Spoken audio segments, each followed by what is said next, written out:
हिवाळी अधिवेशनाच्या पूर्वसंध्येला नागपूरमध्ये महायुती सरकारचा पहिला मंत्रिमंडळाचा विस्तार पार पडला। यावेळेस भाजप, शिवसेना आणि राष्ट्रवादी काँग्रेसच्या नेत्यांनी मंत्रिपदाची शपथ घेतली। शपथ घेतलेल्या मंत्र्यांबाबतच्या काही विशेष बाबींसंदर्भातला आढावा घेणारा लोकशाही मराठीचा हा खास रिपोर्ट पाहूयात।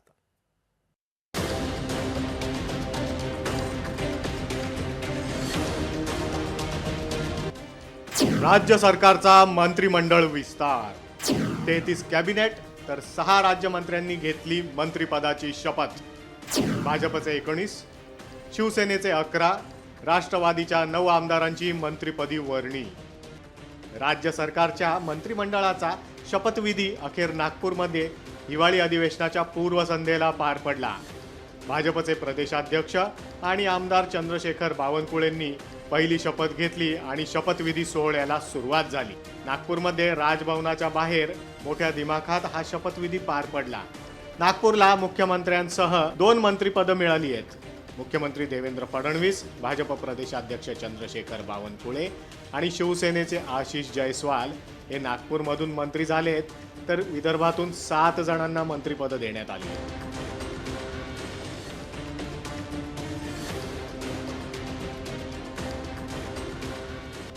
भाजपच्या गणेश नाईकांनी 10 वर्षांनंतर मंत्रिपदी जोरदार कमबॅक केलंय, तर मंत्रिपदाबाबत साशंकता असलेल्या शिवसेनेच्या संजय राठोडांनाही पुन्हा मंत्रिपद मिळालंय।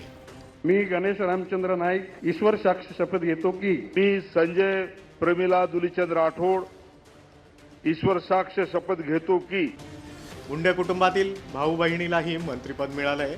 भाजपच्या विधान परिषद आमदार पंकजा मुंडेंनी जोरदार कमबॅक करत कॅबिनेट मंत्रिपदाची शपथ घेतली, तर राष्ट्रवादी काँग्रेसचे आमदार धनंजय मुंडेंनीही कॅबिनेट मंत्रिपदाची शपथ घेतली आहे। 2019 साली पंकजा मुंडेंचा पराभव झाला होता, त्यानंतर 2024लाही त्या लोकसभेला पराभूत झाल्या। भाजपनं विधान परिषदेवर घेत त्यांचं पुनर्वसन केलं आणि आज त्यांनी कॅबिनेट मंत्रिपदाची शपथ घेतली।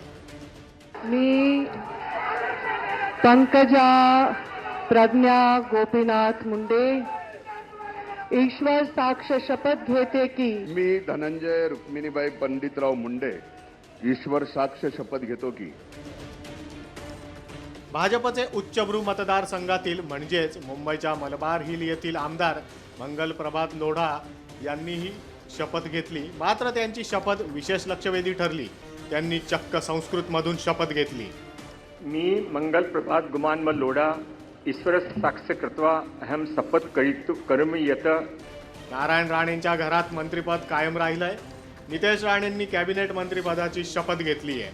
आनंदाची गोष्ट आहे आणि राणे कुटुंबांना अतिशय आनंद झाला या घटनेचा, आणि म्हणून माझ्या समोर माझा मुलगा कॅबिनेट मंत्री शपथ घेतो याचा मला गर्व है। महाराष्ट्र किस दिशा में लेके जाने की इच्छा है? महाराष्ट्र किस दिशा में जाएगा? घुसपैठी को लेकर भी इस समय क्या बताएं? वो आप थोड़ा देर मुझे दे दीजिए, आपके सामने ही मंत्रिपद की शपथ दे दिए। 5 मिनट के बाद आप दिशा पूछ रहे हैं, पहले मुझे जाने का दिशा दे देंगे क्या अच्छा हो जाएगा। राष्ट्रवादी काँग्रेसचे आमदार आणि माजी विधानसभा उपाध्यक्ष नरहरी झिरवाळ यांनीही मंत्रिपदाची शपथ घेतली। धर्मराव बाबा आत्राम यांना बाजूला सारून यावेळी आदिवासी नेते झिरवाळ यांना मंत्रिपद दिलं गेलंय।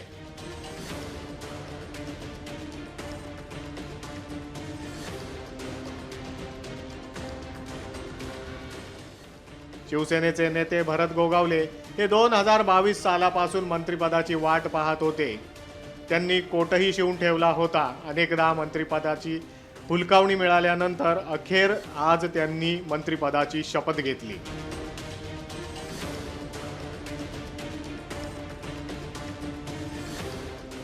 रवी राणांना मात्र मंत्रिपदानं हुलकावणी दिली आहे।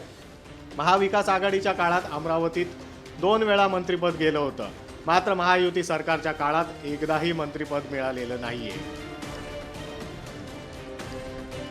चेतन नानावरे, उमेश करंजकरसह ज्ञानेश्वर पवार, लोकशाही मराठी, नागपूर। लोकशाही मराठी ऐका, पहा, जागरूक रहा।